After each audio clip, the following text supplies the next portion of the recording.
Selama berabad-abad, Stonehenge telah berdiri dalam keheningan. Dibangun oleh orang-orang tanpa catatan tertulis, ia telah menahan diri dari penjelasan yang pasti. Tapi sekarang, pemindaian 3D berbasis AI yang baru mengungkap pola di bawah tanah. Pola-pola yang mungkin mengubah apa yang kita kira kita ketahui. Bukan dengan menambahkan misteri, tetapi dengan menghilangkannya. Dan apa yang tersisa lebih mengganggu daripada yang diperkirakan. Stonehenge selalu menjadi sebuah masalah yang menolak untuk diselesaikan. Pada pandangan pertama, tampaknya sederhana. Batu-batu besar ditempatkan dalam lingkaran. Beberapa berdiri tegak. Yang lain terletak di atasnya. Struktur ini terlihat disengaja, tetapi juga tidak lengkap. Seperti sesuatu yang berhenti di waktu tertentu. Selama ratusan tahun, orang-orang mencoba menjelaskannya. Teori-teori awal dibentuk oleh imajinasi. Beberapa percaya bahwa itu dibangun oleh pendeta kuno. Yang lain menganggapnya sebagai tempat penyembuhan. Ada klaim bahwa itu menandai bintang-bintang, atau melacak matahari. Setiap ide terdengar masuk akal sendiri-sendiri. Tapi tidak satu pun dari mereka bisa menjelaskan semuanya. Batu itu sendiri menimbulkan pertanyaan. Beberapa di antaranya berasal dari tanah di dekatnya. Yang lain dibawa dari jarak lebih dari 200 km. Memindahkan mereka tentu membutuhkan perencanaan, alat, dan koordinasi. Tapi, belum pernah ditemukan bukti yang jelas tentang bagaimana hal ini dilakukan. Lalu ada tata letak. Lingkaran luar tidak sempurna. Jarak antar batu tidak merata di beberapa bagian. Struktur bagian dalam juga tidak mengikuti pola yang sederhana. Dan tetap saja, beberapa penyelarasan, seperti cara matahari terbit saat titik balik musim panas, terlihat disengaja. Kontradiksi ini menjadi inti masalah. Jika Stonehenge dimaksudkan untuk melacak waktu, mengapa tidak lebih akurat? Jika itu adalah tempat ritual, mengapa terdapat begitu banyak fitur geometris? Dan jika keduanya, mengapa desainnya terasa tidak lengkap? Penggalian menambah detail, tetapi bukan kejelasan. Arkeolog menemukan lubang, alat, fragmen tulang, dan tanda-tanda aktivitas manusia yang berasal dari ribuan tahun lalu. Situs ini telah digunakan dan digunakan kembali oleh berbagai generasi. Itu tidak dibangun dalam satu momen. Ia berkembang. Namun, evolusi itu justru membuat teka-teki semakin sulit. Karena setiap fase tampak mengikuti ide yang berbeda. Beberapa bagian sesuai dengan peristiwa langit. Yang lain tidak. Beberapa batu ditata dengan cermat. Yang lain tampak hampir acak. Ini tidak berperilaku seperti satu proyek dengan tujuan yang jelas. Ia berperilaku seperti lapisan-lapisan keputusan yang dibuat seiring waktu. Dan meskipun begitu, lapisan-lapisan itu tidak pernah benar-benar terputus. Mereka saling tumpang tindih dengan cara yang menunjukkan kontinuitas. Seolah-olah para pembangun kemudian merespons sesuatu yang sudah ada, sesuatu yang mereka pahami, tetapi kita tidak. Disinilah arkeologi tradisional mencapai batasnya. Menggali ke tanah hanya bisa mengungkap apa yang secara fisik ada. Bisa menunjukkan objek, posisi, dan bahan. Tapi tidak bisa dengan mudah menunjukkan hubungan. Tidak bisa memetakan seluruh struktur dengan cara yang masuk akal sebagai sebuah sistem. Apa yang tersembunyi di bawah permukaan sebagian besar tak terlihat. Dan ketidakterlihatan ini memungkinkan asumsi mengisi celah-celah tersebut. Seiring waktu, Stonehenge menjadi kurang dari sebuah situs, dan lebih dari sebuah simbol. Tempat di mana makna diproyeksikan, bukan ditemukan. Tapi simbol bisa menyesatkan. Karena mereka menyederhanakan sesuatu yang sebenarnya kompleks. Pada awal abad ke-21, para peneliti mencapai sebuah kesimpulan yang tenang. Mereka memiliki data. Mereka memiliki pengukuran. Mereka memiliki puluhan tahun studi. Tapi mereka tidak memiliki jawaban. Bukan jawaban lengkap. Yang mereka miliki hanyalah kumpulan kebenaran parsial. Masing-masing akurat, tetapi tidak cukup. Dan kemudian, pendekatan yang berbeda mulai terbentuk. Tidak melibatkan menggali lebih dalam. Melibatkan melihat dengan cara yang berbeda. Di bawah batu-batu, di bawah tanah, di bawah berabad-abad interpretasi, masih ada sesuatu yang belum terhitung. Sesuatu yang belum pernah dipetakan secara lengkap. Dan begitu para peneliti mulai mencarinya, mereka menyadari bahwa itu sudah ada sejak awal. Tersembunyi, bukan karena dirancang, tapi karena keterbatasan. Untuk waktu yang lama, satu-satunya cara mempelajari Stonehenge adalah dengan menggali. Arkeolog bekerja perlahan. Mereka menandai bagian kecil tanah. Marika Mingangkit Lapizan Tanah Sekra Manual. Setiap objek dicatat, dibersihkan, dan disimpan. Metode ini hati-hati dan akurat. Ia mengungkap alat, tulang, dan fragmen kehidupan sehari-hari. Tapi memiliki satu batas serius. Ia hanya bisa menunjukkan apa yang langsung ditemukan. Jika sesuatu terletak lebih dalam, atau tersebar di area yang lebih luas, lebih sulit dideteksi. Dan jika struktur bergantung pada hubungan antar titik yang jauh di bawah tanah, hubungan tersebut sering terlewatkan. Stonehenge bukan hanya lingkaran batu di atas tanah. Ia bagian dari lanskap yang jauh lebih besar. Seiring waktu, para peneliti mulai curiga terhadap hal ini. Penemuan kecil mengisyaratkan sesuatu yang lebih kompleks. Ada parit melingkar di sekitar situs utama. Ada tumpukan pemakaman tersebar di ladang sekitar. Ada jejak samar jalan, yang lama hilang oleh waktu. Setiap penemuan menambah detail. Tapi gambaran besar tetap tidak jelas. Karena elemen-elemen ini dipelajari secara terpisah. Satu parit pada satu waktu.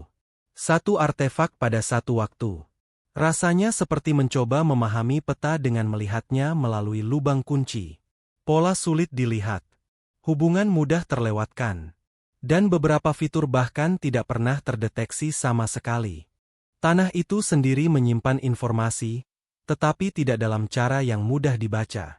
Perbedaan halus dalam densitas, kelembapan, dan komposisi bisa menunjukkan struktur yang terkubur. Tapi tanpa alat yang tepat, sinyal-sinyal itu bercampur ke dalam latar belakang. Bahkan ketika radar penembus tanah digunakan, hasilnya terbatas pada awalnya. Gambarnya kasar. Datanya berisik. Menginterpretasikannya membutuhkan pengalaman, dan bahkan kemudian, kepastian sangat jarang. Jadi, para peneliti bergantung pada apa yang bisa mereka konfirmasi. Batu yang terlihat. Lubang yang digali. Penyelarasan yang diukur. Seiring waktu, ini menciptakan model kerja Stonehenge. Dipandang sebagai situs upacara. Tempat berkumpul. Lokasi yang terkait dengan peristiwa musiman, seperti titik balik musim panas dan musim dingin. Model ini masuk akal. Tapi meninggalkan celah besar. Karena memperlakukan struktur yang terlihat sebagai fitur utama, dan semuanya yang lain sebagai sekunder. Bagaimana jika asumsi itu salah? Bagaimana jika batu hanyalah bagian dari sistem? Pertanyaan ini mulai muncul perlahan di antara beberapa peneliti. Bukan sebagai klaim, tetapi sebagai kekhawatiran.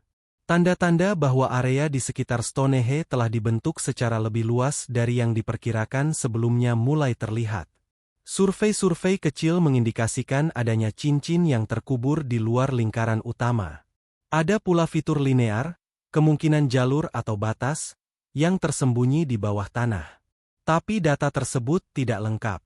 Dan tanpa gambaran lengkap, sulit menghubungkan potongan-potongan ini. Jadi model lama tetap dipertahankan. Stabil, tetapi tidak pasti. Kemudian, terjadi perubahan pendekatan. Para peneliti menyadari bahwa menggali bagian kecil tanah tidak cukup. Alih-alih fokus pada situs penggalian terbatas, mereka mulai memindai area besar sekaligus. Perubahan ini memungkinkan mereka melihat lanskap secara keseluruhan, bukan sebagai fragmen terpisah. Untuk melakukannya, mereka menggunakan berbagai teknologi secara bersamaan, termasuk magnetometri, radar penembus tanah, dan pemetaan resistansi listrik. Masing-masing alat mengukur properti berbeda di bawah tanah. Ketika digabungkan, mereka menciptakan data berlapis yang mengungkapkan detail tersembunyi. Awalnya, datanya sulit dipahami. Padat dan kompleks, penuh dengan sinyal yang tumpang tindih dan gangguan.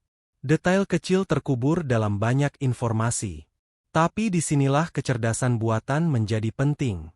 AI tidak digunakan untuk menggantikan arkeolog, tetapi untuk membantu mengelola dan memproses data berskala besar. Ia bisa menganalisis pola, mengurangi gangguan, dan mengidentifikasi bentuk yang mungkin terlewatkan manusia. Seiring waktu, apa yang dulu tampak acak mulai tersusun menjadi bentuk yang bermakna. Saat data diperhalus, penemuan baru muncul. Di bawah permukaan, para peneliti mulai melihat bukan hanya fitur terisolasi, tetapi sebuah jaringan. Jaringan ini memanjang dari lingkaran batu utama, menunjukkan hubungan yang sebelumnya tidak pernah terlihat jelas. Awalnya, ilmuwan berhati-hati. Penemuan ini menantang gagasan lama tentang Stonehenge. Secara tradisional, ia dipandang sebagai satu lokasi. Sekarang, tampaknya menjadi bagian dari sesuatu yang jauh lebih besar. Perubahan pemahaman ini tidak terjadi secara instan. IA berkembang seiring teknologi pemindaian meningkat. Radar penembus tanah menjadi lebih akurat. Magnetometer menjadi lebih sensitif. Drone membantu memetakan area besar dengan cepat dan tepat. Setiap alat menyumbang data unik, tetapi terobosan terbesar datang saat semua informasi ini digabungkan dan diproses bersama. Sistem AI dapat membandingkan sinyal di seluruh lapisan, mendeteksi pola berulang, dan merekonstruksi fitur bawah tanah dalam 3 dimensi. Model 3D ini mengubah segalanya. Untuk pertama kalinya, para peneliti bisa memvisualisasikan seluruh area sebagai struktur yang berkelanjutan. Alih-alih melihat parit dan lubang yang terputus-putus, mereka bisa mengamati lanskap yang terpadu. Pada awalnya, model ini mengonfirmasi fitur yang sudah diketahui, seperti parit dan lubang yang sudah ditemukan. Ini membantu memvalidasi teknologi. Tapi segera, bentuk-bentuk baru mulai muncul. Formasi lingkaran besar terdeteksi jauh di bawah tanah. Beberapa tidak lengkap, sementara yang lain membentuk cincin sempurna. Struktur ini jauh lebih besar dari yang diperkirakan. Mereka meluas di luar lingkaran batu yang terlihat. Di samping cincin ini, fitur linear panjang juga muncul. Ini bukan jalur yang terlihat, tetapi jejak bawah tanah yang menghubungkan bagian-bagian berbeda dari lanskap. Beberapa berjalan lurus jarak jauh, sementara yang lain melengkung lembut. Saat fitur-fitur ini dipetakan bersama, mereka membentuk pola yang jelas. Bukan acak atau tersebar, tapi terstruktur.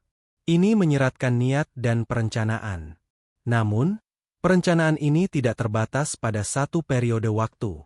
Fitur-fitur ini bervariasi usia. Beberapa lebih tua dari batu itu sendiri, sementara yang lain ditambahkan kemudian.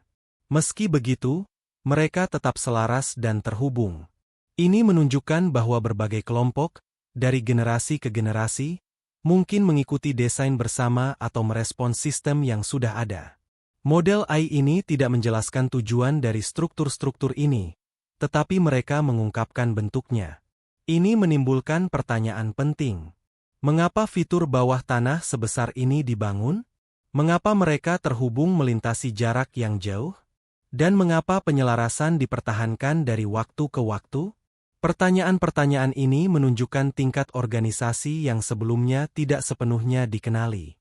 Akibatnya, peran batu yang terlihat mulai berubah. Mereka tidak lagi dilihat sebagai struktur utama. Sebaliknya, mereka tampak berfungsi sebagai penanda atau jangkar dalam sistem yang jauh lebih besar. Ide ini menantang pandangan tradisional. Alih-alih lanskap mendukung batu, batu mungkin hanya bagian kecil dari desain yang lebih luas. Tata letak bawah tanah mengungkapkan tingkat keteraturan yang tinggi. Formasi lingkaran ditempatkan dengan jarak yang diukur. Titik pusatnya selaras di sepanjang sumbu-sumbu halus, dan tepinya bersilangan dalam cara yang dapat diprediksi. Hubungan linear menghubungkan fitur-fitur ini menjadi jaringan yang menyebar di seluruh lanskap. Jika dilihat dalam 3D, jaringan ini menyerupai ladang yang dirancang dengan cermat daripada sebuah site sekak. Ini memimpin pada perubahan besar dalam interpretasi. Para peneliti mulai mempertimbangkan bahwa batu-batu mungkin bukan titik awal yang asli. Beberapa fitur yang terkubur tampak lebih tua, menunjukkan bahwa lanskap telah dibentuk sebelum batu-batu didirikan. Pembentukan ini mengikuti prinsip geometris, menunjukkan pemahaman maju tentang ruang dan pengukuran. Ketepatan seperti ini membutuhkan komunikasi, pengetahuan bersama, dan kontinuitas dari waktu ke waktu. Para pembangun tampaknya tidak bekerja secara independen. Sebaliknya, mereka tampaknya mengikuti aturan atau pola yang konsisten yang membimbing konstruksi selama generasi. Batu, dalam pandangan ini, mungkin merupakan elemen sekunder yang ditempakan untuk menandai titik penting dalam sistem. Analisis lebih lanjut tentang penyelarasan memberi petunjuk tentang tujuan. Beberapa fitur cocok dengan peristiwa matahari, seperti titik balik musim panas dan musim dingin. Yang lain tampak sejajar dengan siklus bulan atau titik-titik jauh di cakrawala. Pola-pola ini menunjukkan bahwa situs ini mungkin digunakan untuk melacak siklus alami jangka panjang, bukan hanya perubahan musiman. Ini membawa pada interpretasi baru. Stonehenge mungkin berfungsi sebagai sistem pengukuran waktu lintas generasi. Tata letak bawah tanah memungkinkan pengamatan berulang, sementara batu berfungsi sebagai titik acuan tetap. Bersama-sama, mereka membentuk model fisik dari siklus yang dapat dipertahankan dalam jangka waktu yang lama. Perspektif ini mengubah sifat misteri. Alih-alih memusatkan perhatian pada bagaimana batu dibangun, fokus bergeser ke mengapa sistem seperti itu dibuat. Ini menunjukkan bahwa para pembangun dengan cermat mengamati dunia dan merekam pola dalam bentuk yang tahan lama. Desain ini tidak disembunyikan secara sengaja. Ia tetap tersembunyi karena metode-metode sebelumnya tidak mampu mengungkapkannya sepenuhnya. Sekarang dengan pemindahan canggih dan AI, gambaran baru telah muncul. Stonehenge tidak lagi hanya sebuah monumen. Ia adalah bagian dari lanskap yang lebih besar dan terorganisasi. Apa yang terungkap bukan jawaban akhir, tetapi kerangka kerja untuk studi lebih lanjut. Ia mengundang pertanyaan baru dan pemahaman yang lebih dalam. Daripada sebuah misteri yang sederhana untuk dipecakan, mungkin ini adalah sebuah sistem yang baru kita mulai baca.